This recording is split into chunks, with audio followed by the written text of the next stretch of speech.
Se você trouxe a sua Bíblia, abra na primeira carta de Paulo a Timóteo, capítulo 1. Então, a 1 Timóteo, capítulo 1.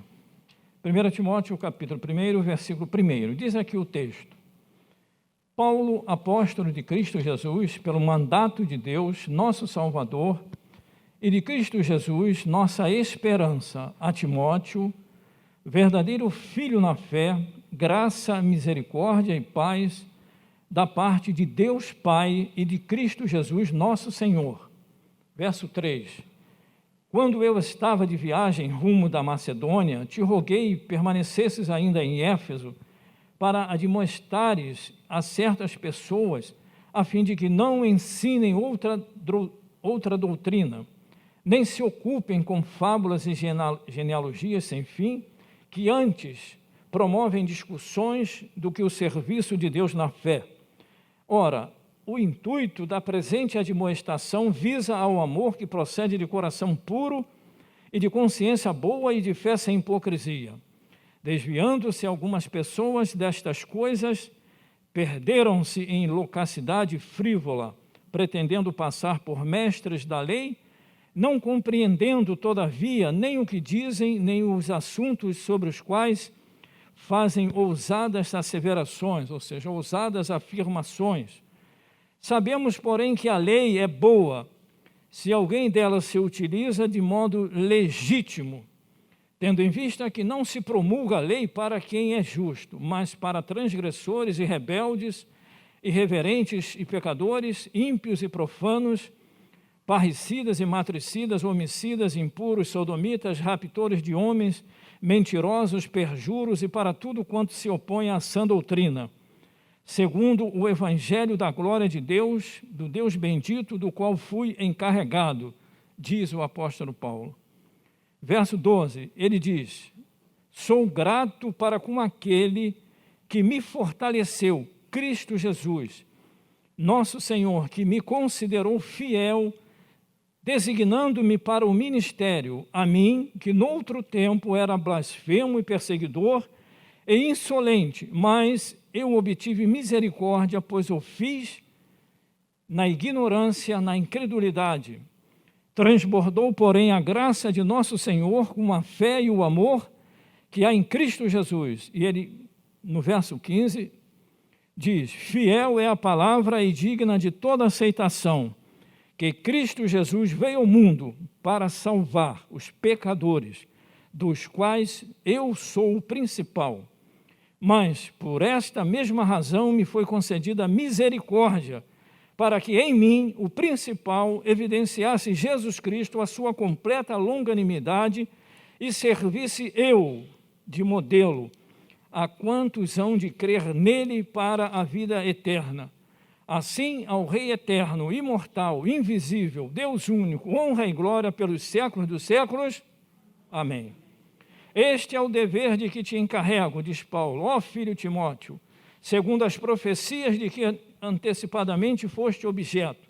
Combate firmado nelas o bom combate, mantendo fé e boa consciência, porquanto alguns, tendo rejeitado a boa consciência, vieram a naufragar na fé.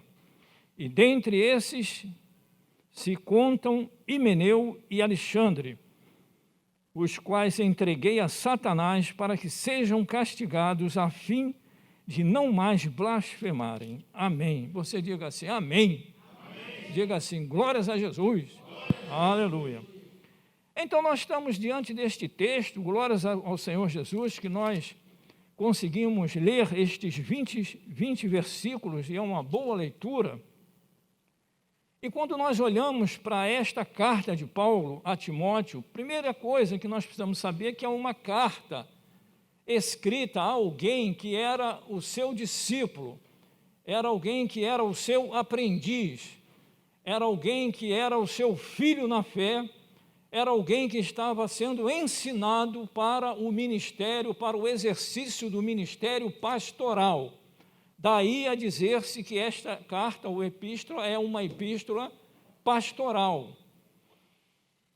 Então, Quando nós olhamos para esta carta, para este primeiro capítulo, para este primeiro capítulo que nós acabamos de ler, nós vamos ver que este texto, ele em si mesmo, por ele mesmo, ele é um texto muito rico. E eu diria mais, eu diria que ele é um dos textos mais completos da Bíblia. Que interessante, né? É um dos textos mais ricos e mais completos da Bíblia. Eu ainda digo mais, eu afirmo que este texto daqui, ele pode ser considerado como um mini-evangelho. Então eu vou dizer mais, além dele ser considerado um mini-evangelho, ele é considerado também, pelo menos por mim, como um evangelho de bolso. Você não tem livro de bolso? No inglês se chama, pocketbook, livro de bolso. Aqui é um pocket gospel, um evangelho de bolso. Por que um evangelho de bolso? Por que um mini-evangelho? Porque aqui é um texto relevante, onde nós temos neste texto o essencial do evangelho. Ele contém elementos essenciais relacionados à salvação. Quase todos os elementos que estão envolvidos ou que envolvem a salvação, por admiração nossa, eles estão neste texto. Se nós arrancarmos esta página da Bíblia, dobrarmos ela e botarmos no bolso, ficarmos só com essa página, nós teremos aqui um entendimento do plano de Deus para a nossa salvação. Aleluia! Quando nós começamos a ler o verso primeiro, do primeiro capítulo, 20 versículos, nós lemos, nós pegamos o primeiro só. Somente no primeiro, Paulo diz, olha, Paulo, apóstolo de Cristo Jesus. A primeira palavra que surge, nós falamos ainda há pouco, apóstolo. Eu, apóstolo de Cristo Jesus, apóstolo. Quem é o apóstolo? O apóstolo é aquele que foi chamado por Deus, lembram-se disso? Aquele que foi chamado por Deus segundo um propósito de Deus e foi enviado para pregar a palavra, e sem ouvir a palavra ninguém é salvo. E ele diz assim, eu, Paulo, apóstolo de Cristo, pelo mandato de Deus. Não foi um chamado de alguém qualquer, não foi de qualquer maneira, em qualquer circunstância, mas foi um chamado de Deus, um chamado soberano de Deus, onde Deus expressou a vontade dele, soberana, Deus, com um propósito específico na vida daquele homem, Paulo. Deus quer que todos cheguem ao arrependimento e sejam salvos. Eu, apóstolo de Cristo Jesus, pelo mandato de Deus, nosso Salvador, e de Cristo Jesus, nossa esperança. Há um propósito de Deus quando Deus chama alguém para pregar o Evangelho. Quando chama alguém e envia esse alguém para pregar o Evangelho, porque a salvação é mediante o ouvir a palavra de Deus. O Evangelho tem que ser pregado para que alguém possa ouvir e para que alguém possa crer naquele que salva. Romanos capítulo 10, verso 13. Todo aquele que invocar o nome do Senhor será salvo. O verso 14. Como, porém, invocarão aquele em que não creram? E como crerão naquele de quem nada ouviram? E como ouvirão, se não há quem pregue? E como pregarão, se não forem enviados? Daí voltamos para o capítulo 1, ainda o versículo 1. Paulo foi enviado justamente para se cumprir isto. É necessário que alguém seja separado, chamado, separado e enviado, um apóstolo, para pregar o Evangelho segundo o mandato de Deus, segundo a determinação de Deus, segundo o propósito, a vontade soberana de Deus, para todo ser humano. Deus quer salvar a todos. Deus quer salvar a todos. Quando nós olhamos ainda no primeiro versículo, nós vemos ali a palavra Deus, apóstolo, Cristo Jesus. Sem Cristo Jesus não somos salvos. Não somos salvos se o Pai não levar o Filho para que o Filho salve e para que ele seja convencido pelo Espírito Santo. porque o Espírito Santo é quem convence o homem do pecado, da justiça e do juízo de Deus. É um trabalho soberano, harmônico da Trindade, onde o Pai chama, envia para o Filho, o Espírito Santo convence e o Filho salva. Jesus é o Salvador. Mas quando nós olhamos no verso 2 ainda, ele diz assim: a Timóteo, verdadeiro filho na fé, graça, misericórdia e paz. Graça, misericórdia e paz da parte de Deus Pai e de Cristo Jesus, nosso Senhor. Vamos analisar algumas coisas ainda no primeiro versículo e no segundo. Voltando um pouco atrás, onde ele diz, no verso primeiro ainda, retrocedendo um pouco, e de Cristo Jesus, nossa esperança. A nossa esperança não é uma esperança vazia. A nossa esperança, ela é consubstanciada ou é baseada em quê? Na fé. E a nossa fé, ela é alicerçada em quê? Na palavra. A nossa fé é fundamentada na palavra de Deus. E a nossa esperança é com base na nossa fé, que é fundamentada na palavra. É como se fosse lá sapato, o alicerce, a viga e os tijolos. Os tijolos ficam assentados na viga e a viga fica assentada na onde? No alicerce, na sapata que chama, né? É isso mesmo? Quem é pedreiro aqui, o mestre de obras? É isso mesmo, está certo? Então é isso. A nossa fé não é algo vazio. Não é algo abstrato, é uma fé consubstanciada, ela está apoiada em algo, ela está apoiada na nossa fé, e por sua vez a nossa fé está apoiada na Bíblia, na palavra de Deus, nas promessas do Senhor. Misericórdia e paz de Deus, agora o verso 2, a Timóteo, verdadeiro filho na fé, graça, misericórdia e paz, da parte de Deus e Pai e de Cristo nosso Senhor. Graça e misericórdia, elementos essenciais presentes na salvação. Ninguém é salvo sem a graça de Deus. Pela graça sois salvos, mediante a fé. Falamos até de manhã.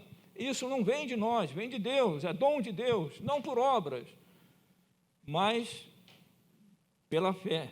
Dada por Deus também, a fé também é de Deus, não vem de nós.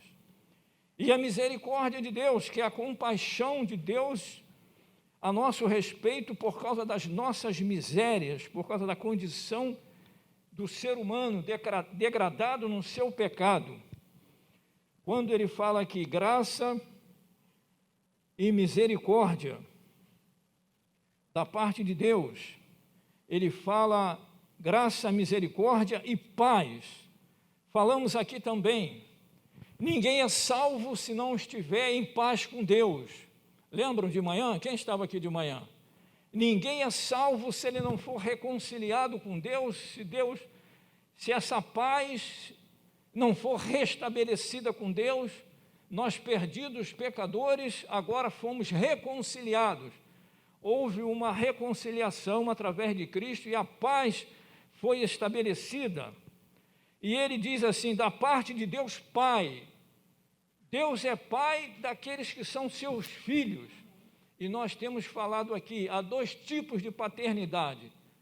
A paternidade criacional e a paternidade espiritual. São coisas diferentes, não são a mesma coisa. Eu sou filho de Deus, amém, a gente não vai brigar com ninguém. Não diga que ele não é filho de Deus. Você diga assim, você é filho de Deus, amém, tá bom, olha só, mas você precisa entender. Você é filho criacionalmente falando. Foi Deus quem te criou, quem te fez todas as coisas, você é filho de Deus, amém. Agora, você precisa se tornar não só um filho natural, você precisa nascer de novo, ser uma nova criatura, e agora você ser um filho espiritual, que é o que vai te garantir a salvação e a vida eterna, amém. Ele vai ficar feliz da vida. Mas isso você precisa se converter, isso você precisa ter Jesus na sua vida. Isso você precisa ser transformado por Deus. Isso você precisa agora ter uma circuncisão no seu coração, a marca de Deus. Você precisa ser uma propriedade de Deus, de Cristo, aleluia. Versículo 11, segundo o Evangelho. Vejam bem que no início eu afirmei que aqui é um mini Evangelho. É o Evangelho resumido nesse texto.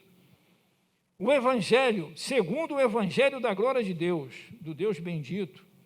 O Evangelho, ninguém é salvo se não ouvir o Evangelho. Nós somos salvos por causa do Evangelho, da pregação das boas novas. Verso 12, sou grato para com aquele que me fortaleceu, Cristo Jesus, nosso Senhor, que me considerou fiel, designando-me para o ministério. Outro elemento que surgiu aqui no texto, ministério. Que ministério? Não o Ministério da Economia, do governo federal, por exemplo, não. Não o Ministério da Ciência e Tecnologia do governo federal, não. Mas o ministério eclesiástico, o ministério de Deus e o seu exercício na igreja, seja qual o ministério for. Hoje à tarde estávamos conversando a respeito dessas coisas, do diaconato, do ministério pastoral, dos apóstolos, dos bispos, dos presbíteros, funções eclesiásticas, ou seja, funções, ministérios, exercício no meio, trabalho no meio da igreja.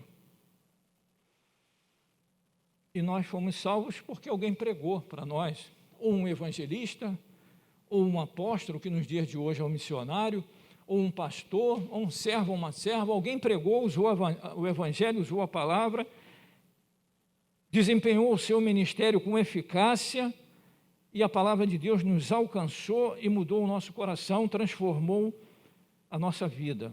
No verso 14 ele repete, transbordou, porém, a graça de nosso Senhor, com a fé e o amor, eu já li, não é?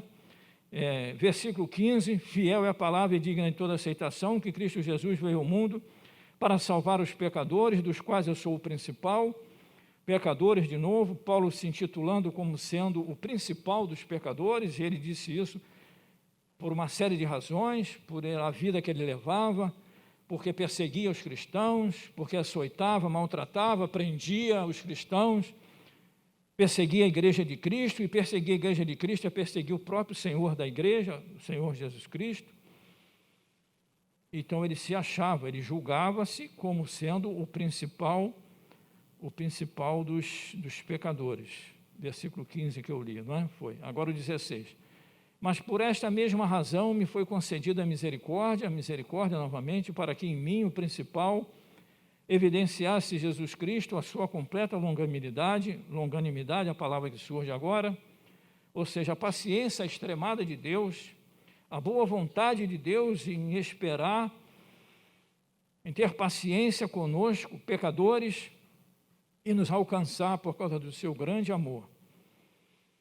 E servisse eu, diz ele, o apóstolo Paulo, de modelo a quantos hão de crer nele, ou seja, quantos hão de crer em Jesus, nele, Jesus, para a vida eterna. Então Paulo disse assim, olha, eu sou um modelo, eu sou uma referência, eu sou algo que Deus tomou como sendo uma referência, um modelo do que ele, Deus, é capaz de fazer com um pecador.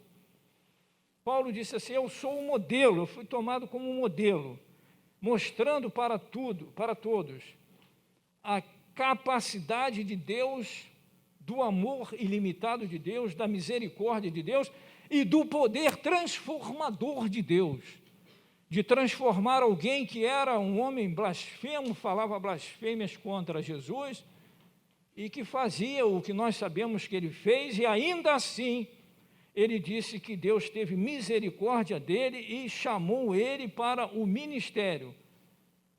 Ele foi alvo da graça e da misericórdia de Deus e do chamado de Deus para exercer o seu ministério. E agora, o finalzinho do verso 16 ainda, ele diz, e servisse eu de modelo a quantos hão de crer nele para a vida eterna. Então, vida eterna está relacionada, é a mesma coisa, é um sinônimo de salvação. E agora, entrando aqui na reta final, nós vemos no versículo 17, um versículo que volta-se para o enaltecimento, a exaltação, a glorificação do nome de Deus, que a gente chama de doxologia, quando a gente olha na Bíblia e vê doxologia. Doxologia é falar da glória de Deus, é exaltar o nome de Deus, é elevar o nome de Deus. E então aqui ele faz isso, né? Porque doxa no grego é glória, ou glória ou opinião, mas o contexto aqui é glória. Então ele está dizendo, assim ao Rei eterno, imortal, invisível, aí na música diz invisível, mas real, glórias a Deus. Deus único, honra e glória pelos séculos dos séculos, amém. O que é isto? Exaltação ao nome de Deus. Glória para o nome de Deus, glórias ao nome do Senhor. E no versículo 20, ele fecha aqui esse pensamento dizendo, e dentre esses se encontram Himeneu e Alexandre, os quais eu entreguei a Satanás para serem castigados a fim de não mais blasfemarem. Não vamos entrar no âmago da questão, na essência do versículo, mas dizer só uma coisa. Nós estamos aqui nesta hora na condição de, e muitos lá fora, mas nós aqui de pecadores arrependidos, de que fomos salvos por Deus, mediante a fé em Jesus, por causa da nossa queda, por causa do nosso pecado, mas tem alguém que influenciou o primeiro homem a cair, a que houvesse aquela queda, e esse alguém está relacionado aqui também nesse texto que nós lemos. Nós precisamos ser salvos porque nós pecamos, precisamos ser salvos porque caímos, a Bíblia chama de queda. Ninguém cai para cima, só o astronauta cai para cima. Só o astronauta cai para cima, sabia? Porque não tem gravidade, ele cai para o lado, cai para cima. Mas no ambiente onde há gravidade, só se cai para baixo. Então o homem caiu por causa do pecado, a queda, ele caiu. Mas caiu por causa da ação de Satanás, que está aqui, ó. Satanás apareceu aqui no último versículo. Ele é o autor da morte. Ele é o causador da separação. Ele é o causador intelectual do pecado. É ele quem leva o homem ao pecado. Mas quem vai responder diante de Deus moralmente pelos seus erros? Não é Satanás. Satanás já vai responder por ele. Mas cada um de nós que se deixa levar pela influência que ele traz na vida de alguém. Cada um vai se apresentar diante de Deus e responder moralmente pelos seus pecados. Mas a figura dele está ali, porque ele é o autor. Ele é o autor do mal, ele é o autor do pecado. O mundo sem Satanás, ele não será tentado. É a experiência que alguns vão ter, não sei se eu, mas alguns vão ter durante o milênio, quem crê no milênio literal, os pré-milenistas que creem no reinado de Jesus, 1000 anos na terra, reinando com a sua igreja, Satanás preso por 1000 anos, esse será um tempo onde nós experimentaremos. Satanás vai ser amarrado por 1000 anos, e ele amarrado, os seus demônios presos, ele não vai tentar mais ninguém nesse período. É um período onde se experimentará, teremos uma experiência, não sei se eu vou ter, não sei aí, depende da visão de cada um. Mas ele é o autor do mal, e por causa dele nós estamos aqui agora. Mas por causa de Cristo, nós estaremos no céu amanhã. Aleluia, glórias a Deus. Vamos ficar de pé. Louvado seja Deus, glórias ao nome do Senhor. Bendito seja o nome do Senhor, que nos amou, que nos lavou, que nos regenerou, que operou a sua palavra em nossos corações, na nossa alma, na nossa mente, mudou a nossa vida, transformou o nosso ser, transformou a nossa vida. Glórias ao nome do Senhor. Nós, perdidos pecadores, mas fomos alcançados pela mensagem gloriosa do Evangelho, da anunciação das boas novas, da salvação que está em Cristo Jesus, nosso Senhor.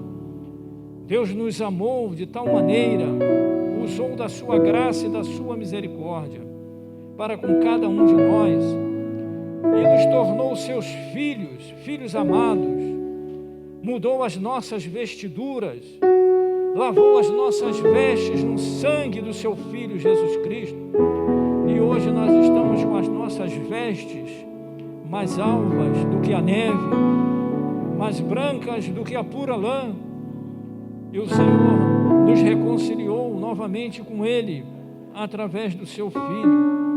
Obrigado, Senhor, pelo teu grande amor com que tu nos amaste. Obrigado porque o Senhor perdoou os nossos pecados.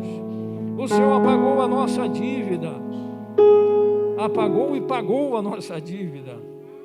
O Senhor nos libertou do império das trevas e nos transportou para o Filho do reino do seu amor, onde nós temos a redenção e a remissão, ou seja, o perdão dos nossos pecados.